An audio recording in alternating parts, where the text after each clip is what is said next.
Okay, so I just wanted to go through question 1 on the homework because the TAs mentioned that there was some confusion about this. So let's go to question 1. Excuse me.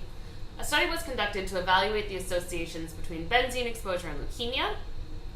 Employment records identified 10,000 workers who were occupationally exposed to benzene in the 1980s and 14,000 workers who were not occupationally exposed to benzene. These records were subsequently linked to cancer registries to identify cases of leukemia from 1990 to 2000. During this time, there were 250 cases of leukemia among the benzene-exposed workers and 120 cases among the unexposed workers. So the correct answer to this question is that it's a cohort study. And the reason we know it's a cohort study and not a case control study is that even though this happened in the past from where we sit as the investigators, we still are identifying people based on their exposure status. So we know these people were occupationally exposed to benzene in the 1980s, and we know the other workers were not occupationally exposed. We're still identifying them on the basis of their exposure, and then we're following them forward in time from the time the exposure occurred to estimate how many cases of disease arise. So even though it's happening in the past from where we sit as an investigator, it's still a cohort study because we're still following them forward in time from the time the exposure occurs. You'll see this referred to, and I think on the homeworks, some people answered that it was a retrospective cohort study. One can use that terminology. We tend not to use that terminology because it's just a cohort study. It's still just following people forward in time. It's retrospective from where you currently sit as an investigator, but that's kind of immaterial to the design itself, which is a cohort study. We know these people were at risk of developing the outcome. We are following them forward in time from the time the exposure occurred. And just because you as an investigator are now looking at these records 20 years later doesn't make it anything but a cohort study. It's certainly not a case control study because we're not identifying people on the basis of their leukemia status. We're not identifying 1,000 people with leukemia and 1,000 people without and asking them about their occupational exposures. We're still identifying them based on exposure status and following them forward in time vis-a-vis when that exposure occurred. So we would call this a cohort study. If you want to put the qualifier on it that it's a retrospective cohort study, that's fine. Dr. Galea and I find that terminology not particularly helpful because it's only retrospective from where you currently sit in time. And as big data and health records become more and more available, these types of studies are increasingly more common, and they're just cohort studies at the end of the day. So I think the most appropriate answer to this question is that it is a cohort study. If there are any other questions about that, please let me know. So finally, interpretations of measures of association and confidence intervals. Just a quick review on this. The TAs indicated that on the homeworks, you guys did a great job in general, but there were certain pieces of information that were missing. So first, let's talk about measures of association. Anytime you interpret a measure of association, you should always include the name of the exposure, the name of the disease, what groups are being compared, the time period under which these groups are being compared, and the name of the measure of association. On some homeworks it would say the exposure is associated with 3 times the risk of disease compared to not being exposed, which is fine, but you want to name what is the exposure. When I'm writing epidemiological papers, I never say the exposure, I say what is actually being measured. So you want to make sure you do that in your interpretations.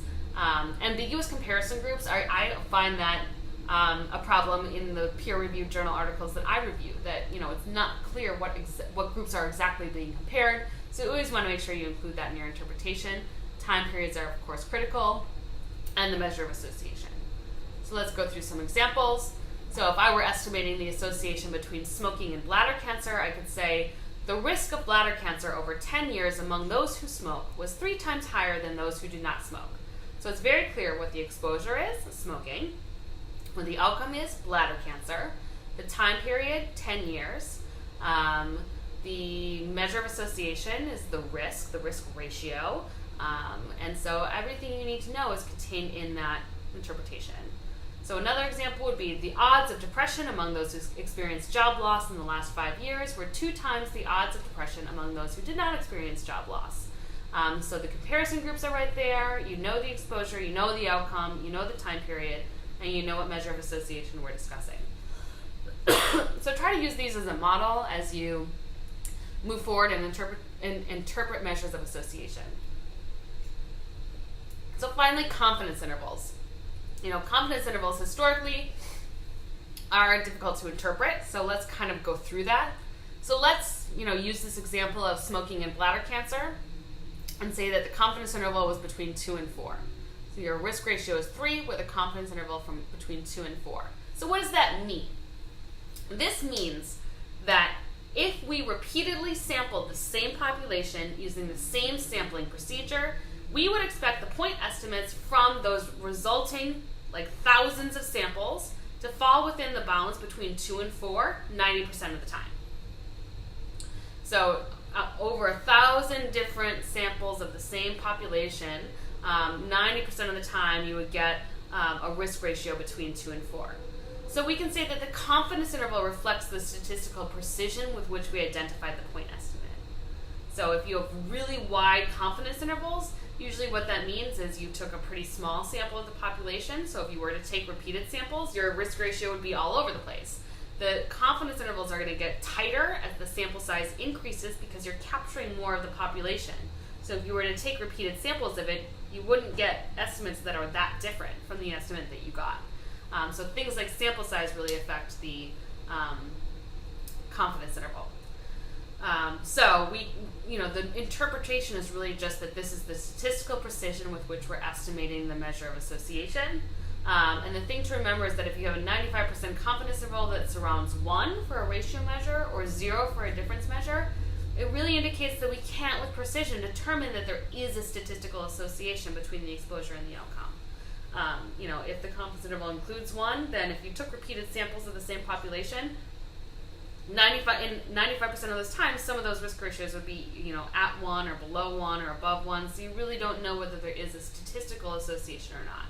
Something else to remember is that the confidence interval only takes into account this variation in the random sampling procedure, not non-comparability, measurement error, other sources of biases that we're going to go through in future lectures. It's really just talking about if we did repeated sampling of the same population.